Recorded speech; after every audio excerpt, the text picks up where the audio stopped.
Wakamizu Yoka was known for being proper, kind, and beautiful. Kasasagi Hakuto remembered the day he confessed to her and became her boyfriend. But right before his eyes, Yoka betrayed him without hesitation. Sora, the guy next to her, smiled and said their hobbies were similar. Yoka asked where they would go. Sora suggested going to an arcade.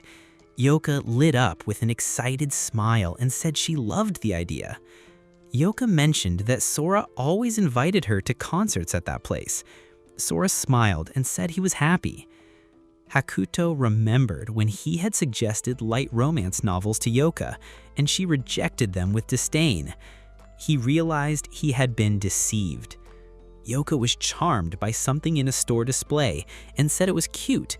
She held a toy, smiling brightly. Hakuto watched from afar, calling her despicable in his mind. The memory shifted back to their third year of high school. Hakuto and Yoka were dating at the time. Hakuto confronted her, saying she was cheating. Yoka replied that she did what she wanted and asked why he was following her. Hakuto said he wanted to break up. Yoka answered that they had already broken up. Hakuto shouted in anger. Hakuto thought that any respectable person would cry and hate themselves in that situation. But he wanted to see Yoka beg for forgiveness. He wanted her to cry desperately upon being rejected. Hakuto smiled to himself, saying he wanted to see that happen. By chance, Hakuto and Yoka met again in college. He had changed his appearance, and Yoka didn't recognize him. He was now called by a nickname among his friends. Hakuto believed it was fate. Yoka smiled while holding a toy and said it was cute. Hakuto received a message asking him to buy a drink. He replied yes. He silently thanked his senpai for it. Yoka noticed the message exchange and asked if it was a text. Hakuto said his sister was asking for a drink. Yoka commented that he had a sister. Hakuto said that since they were on a date, he asked her to leave them alone. Yoka thought about it and confirmed that it was a date. They went to a karaoke place. Yoka said something would look good on Hakuto. He refused. He handed her my membership card and she thanked him. Hakuto thought about how he had changed from a pathetic person into someone attractive. In the karaoke room, Yoka asked if it was her turn to sing. Hakuto said he was looking forward to hearing her. Yoka told him to stop, feeling nervous. Hakuto thought he would have to praise her even if it was bad so she wouldn't sulk. Yuka held the microphone and began to sing with an intense expression. Hakuto watched with a slight smile, ready to compliment her. Yuka finished singing and apologized, saying it had been bad. Hakuto replied that it had been very good. Yuka, surprised, looked at him. She leaned closer, concerned, asking if he was okay and saying he looked sick. Hakuto quickly replied that it had been amazing. Yuka smiled in relief. She commented that he wasn't looking at her. Hakuto, irritated on the inside, said it really had been amazing. In his mind, he told her to shut up, but smiled and repeated the compliment. He called her cute. Yuka, happy, said it was because she had practiced, making a peace sign. Hakuto thought she was cute and that he wanted to die for admitting it. They went out and tried some food. Yuka said it was delicious and asked him to try it. Hakuto agreed it was good, but inside he remembered she was dangerous and would get involved with anyone. Hakuto invited her to dinner. They went to the place. Yuka seemed a little nervous when mentioning the restaurant. At the restaurant, Yuka said she liked the place. Hakuto commented that it wasn't expensive and was easy to get to. Yuka smiled emotionally, saying she couldn't believe how much they matched. Hakuto stayed silent, watching. Yuka said he seemed too serious. Hakuto smiled, said he didn't know how to have fun, and thought she meant she liked him. He remembered the past.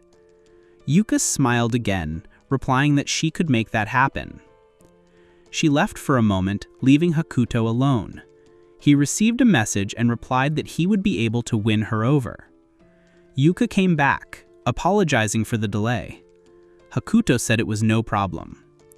They walked together. Yuka thought she would win Hakuto over.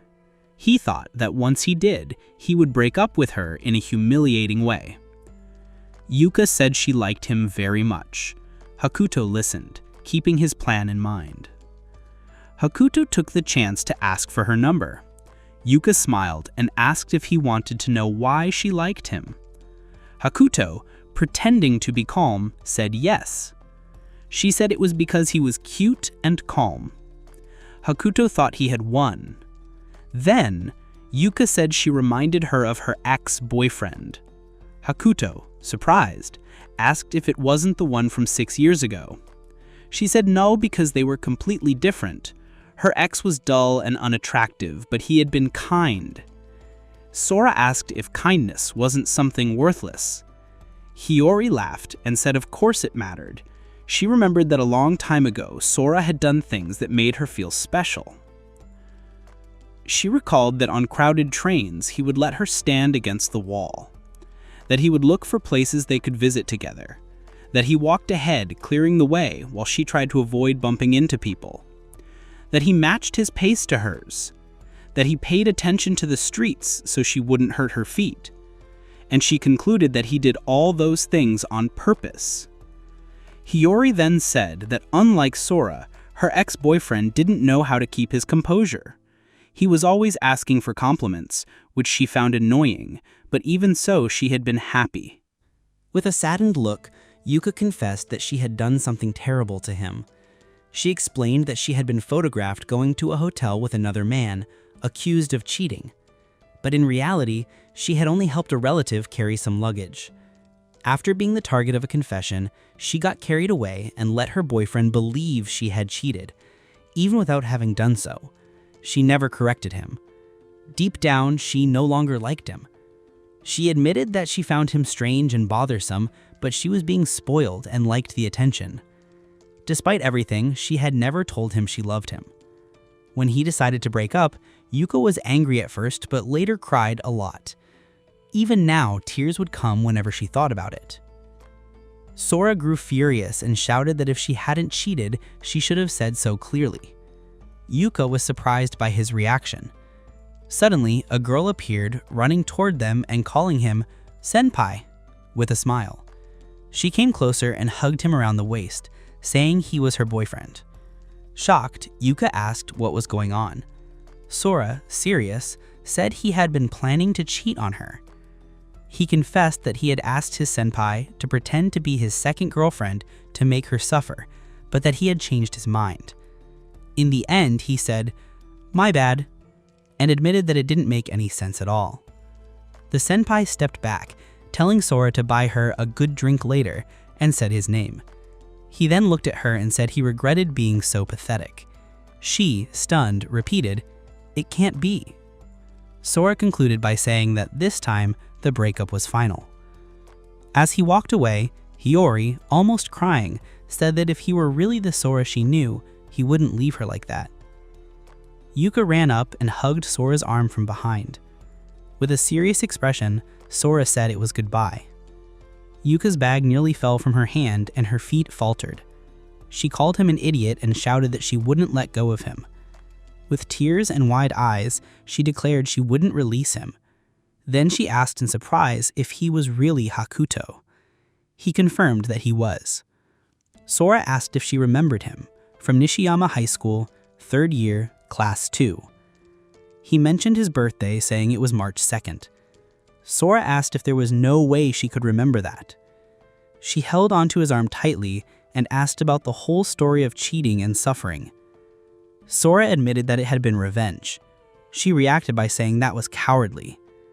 Sora told her to let go, saying they had already broken up. She shouted for him to shut up and asked why he moved without telling her. Sora said he simply had forgotten. She insisted he shouldn't joke about that. Sora replied it was because he didn't want to talk to her since she had cheated on him. Sora tried to end it by saying the mystery was solved. She said he could have at least said hi. Sora replied he didn't want to. She said she couldn't get another boyfriend. Sora asked what she meant by that. She shouted that he was the only boyfriend she had ever had.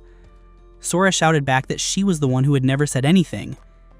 Trembling, she said she would never do something like cheat.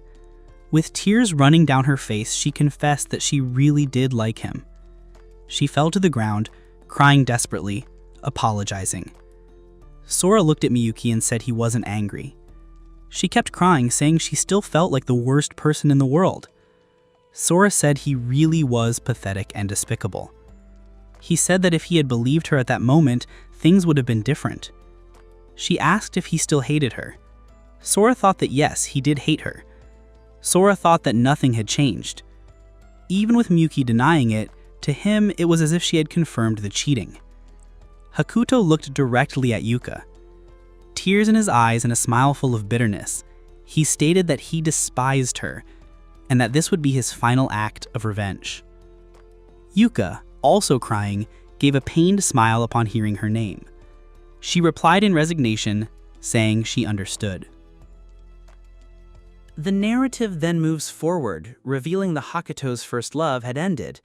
For the second time, they had cut off contact with each other. In the classroom, Yoka appeared before him and greeted him with a simple, "Good morning." Hakuto, surprised, asked what she was doing there. She replied that if he hated her, she would make him like her again. Hakuto reacted by calling her an idiot and remarked that she would probably say it would work because he was kind.